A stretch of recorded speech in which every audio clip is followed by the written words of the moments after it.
Hi guys, మీ నీ మన్నీస్ kitchen. Varahi నవరాత్రులు start అయ్యాయి కదా, అలా అయితే ఇలా ఒక్కసారి ఈ స్వీట్ని అమ్మవారికి పెట్టండి. చాలా ఇష్టంగా కూడా మీరు చేసి పెట్టచ్చు. తొందరగా కూడా అయిపోద్దండి ఈ స్వీటు. 10 నిమిషాల్లో చేసుకునే స్వీట్ అండి. హడావిడి లేకుండా మనం తొందరగా చేసి పెట్టేసుకోవచ్చు. అంటే నవరాత్రులప్పుడు మన హడావిడిగానే కదా ఉంటాము. అలా కాకుండా ఇలా ఒక్కసారి ట్రై చేయండి. దీనికోసం పాలు పంచదార లేకుండా చాలా టేస్టీగా కూడా ఉంటుంది. ముందుగా మనం ఒక కడాయి అనేది తీసుకోండి. అందులోకి 1 స్పూన్ నెయ్యి అనేది వేసుకోండి. చూడండి, నెయ్యి వేసుకున్న తర్వాత 1 కప్పు సేమియా అనేది తీసుకోవాలండి. ఈ సేమియాలు మనకి బ్రౌన్ కలర్లో సిమ్లోనే ఫ్రై చేసుకోవాలండి. మరీ ఎక్కువ మంట పెడితే మాడిపోతాయండి. ఎందుకంటే మనకి నెయ్యి అనేది కొద్దిగా అయినా చాలండి. ఎందుకంటే చిన్న సిమ్లో కానీ చేసుకుంటే కొద్ది నెయ్యితో అయినా ఈ ఫ్రై అయిపోతాయండి.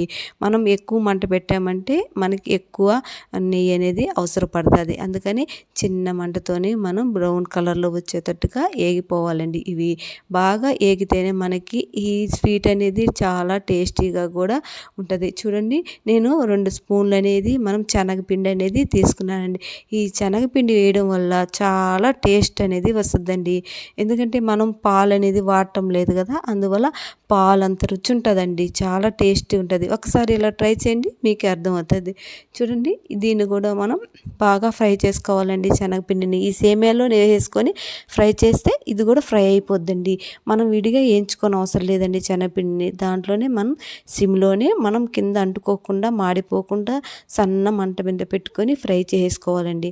చూడండి, ఇది బాగా మంచి సువాసన వచ్చేదాకా ఫ్రై చేసుకోవాలండి. అప్పుడే టేస్ట్ అనేది బాగుంటుంది. తర్వాత 1 స్పూన్ అనేది నేను నెయ్యి అనేది యాడ్ చేసుకున్నాను. ఇంకా బాగా ఉంటుందని నెయ్యి అనేది యాడ్ చేసుకున్నాను.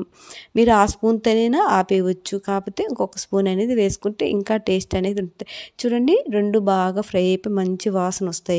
అప్పుడు మనం కొద్దిగా జీడిపప్పు బాదం పప్పు అనేది మనం వేసుకున్నామండి. అది ఆప్షనల్ అండి. ఉంటే వేసుకోవచ్చు, లేకపోతే లేదండి. కొద్దిగా నెయ్యి వేసుకొని దాంట్లోనే మనం తొందరగా పని అయిపోవాలని దాంట్లోనే మనం ఫ్రై చేసుకున్నామండి. చూడండి, మనం ఒక రొంత గుంతలాగా చేసుకుని అలా ఫ్రై చేసుకుంటే తొందరగా పని అయిపోతుందండి. మళ్ళీ వేరే గిన్నె కాకుండా అదే గిన్నెలో వేసేసుకొని ఫ్రై చేసుకున్నాను. అలా అని ఇది మెత్తగా పోవండి పప్పులు. అవి ఫ్రై చేసినటివి బాగా క్రిస్పీగానే ఉంటాయి. మొత్తం ఒకసారి కలిపేసి మళ్ళీ ఒక 5 నిమిషాల పాటు బాగా ఫ్రై చేసుకోవాలండి మూడింటిని. చూడండి, మనకి నెయ్యి అనేది కూడా మనకి గిన్నెకి కనిపిస్తుంది కదా, అలా ఫ్రై చేసి పక్కన పెట్టేసుకోవాలండి. తర్వాత మనం ఒక గిన్నె అనేది తీసుకొని మనం బెల్లం వాడుతున్నామండి. అందుకోసమని మనం 2 కప్పుల వాటర్ అనేది వేసుకున్నానండి. 1 కప్పు బెల్లం అనేది చూడండి తీసుకున్నాను. మళ్ళీ ఇంకొక 1/2 కప్ అనేది బెల్లం తీసుకున్నానండి. మీకు స్వీట్ ఇంకొక కొద్దిగా కావాలంటే 2 కప్పులైనా వేసేసుకోవచ్చండి. 1.5 కప్ అయితే బాగుంటుంది. ఇంకా కొద్దిగా ఎక్స్ట్రా తినాలా అనుకుంటే తినేవాళ్ళు ఉంటే వేసుకోవచ్చండి 2 కప్పులు గాను. వాటర్ అనేది 2 కప్పులు అనేది సరిపోతాయండి. మీరు సేమియా ఏ కప్పుతో తీసుకున్నారో అదే కప్పుతో వాటరు బెల్లం అనేది మనం కొలుచుకోవాలండి. చూడండి, అలా మనకి వాటర్ అనేది బాగా మరిగిపోయి మనకి బెల్లం అనేది కరిగిపోతే చాలండి. పాకం అవసరం లేదు. మనం ముందుగా సేమియా శనగపిండి మనం ఫ్రై చేసి పెట్టుకున్నాం కదా, దాంట్లోకి మనం ఒక స్టైనర్ ద్వారా వడకట్టేసుకోవాలండి.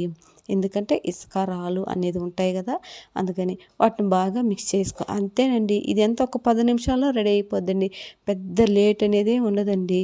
ఫస్ట్ టైం మన ఛానల్ చూస్తున్నట్లయితే సబ్స్క్రైబ్ చేసుకోండి, షేర్ చేయండి, మీ ఫ్యామిలీ ఫ్రెండ్స్కి ఈ వీడియోని పంపించండి. చూడండి, ఇలాంటి వీడియోస్ మన ఛానల్లో చాలా ఉన్నాయండి. చూడండి ఒకసారి. చూడండి, అలా బాగా మరిగిపోతుంది. కింద అంటుకోదండి. మనం ఎందుకంటే నెయ్యి వేసాం కదా, మనమంతా ఈ స్వీట్ అనేది చిన్న మంట మీదే చేస్తున్నామండి. పెద్ద మంట మీద అనేది చేయట్లేదు. ఒక 10 నిమిషాలకి ఇలా అయిపోతుందండి. బాగా చూడు దగ్గరకు వచ్చేసింది కదా, మనకి శనగపిండి వేసాం కదా, కింద అంటుకోదండి. చాలా టేస్ట్ కూడా ఉంటుందండి శనగపిండి వేస్తే. మనం పాలు పంచదార ఏం లేదు కదా. చూడండి, అలా బాగా మరిగిపోయిన తర్వాత కొద్దిగా గట్టిగా వచ్చేస్తుందండి. తర్వాత మనం 1 స్పూన్ ఇలాచీ అనేది వేసుకోవాలండి. ఇలాచీ పొడి వేసిన తర్వాత చాలా టేస్ట్ అనేది బాగుంటుంది. చేసేటప్పుడు చాలా స్మెల్ వస్తూ బాగుంటుందండి. చూడండి, అలా దగ్గరికి వచ్చేసింది. చూడండి, ఇలాగ మనం ఒక గిన్నెలోకి తీసేసుకొని మనం దేవుడు ప్రసాదంగా పెట్టేసుకోవచ్చండి. లేదు అనుకుంటే మనం దీన్ని బాగా ఇంకొక రొంత దగ్గరికి వచ్చిన తర్వాత చూడండి ఇంకా బాగా దగ్గరికి వచ్చింది చూడండి. అలా ఒక దగ్గరికి వచ్చిన తర్వాత నెయ్యి రాసిన గిన్నెలోకి వేసుకొని మనం దీన్నంతా అట్లా వేసేసుకొని ఒక 10 నిమిషాలు ఆరబెట్టేసుకున్న తర్వాత చిన్న చిన్న పీసులాగైనా కట్ చేసేసుకోవచ్చండి. అది మన ఇష్టం అండి. అలా ఉత్తదైనా ప్లేట్లో పెట్టుకొని తినేసేయచ్చు, లేదు అంటే ఇలా చిన్న చిన్న ముక్కల్లాగైనా మనం కట్ చేసుకోవచ్చండి. మన ఇష్టం అండి. ఎలా పిల్లలు ఉంటే ఇలా ముక్కలు కట్ చేసుకొని అయినా తినచ్చు, ఇలా అయినా ప్రసాదంగా పెట్టేసుకోవచ్చు. చూడండి ఎంత బాగా వస్తాయో, చూడండి ఎంత బాగా వచ్చాయో చూడండి. కలర్ఫుల్గా మనం కలర్ అనేది కూడా యాడ్ చేయలేదు కదా, బెల్లం వేసాం కదా. మనం వేయించుకునే దాన్ని బట్టే ఉంటుందండి సేమియా. మనం బాగా వేయించుకున్నామంటే కలర్ అనేది కూడా బాగా వస్తుంది. చూడండి బాగా వచ్చింది కదా, అంతే.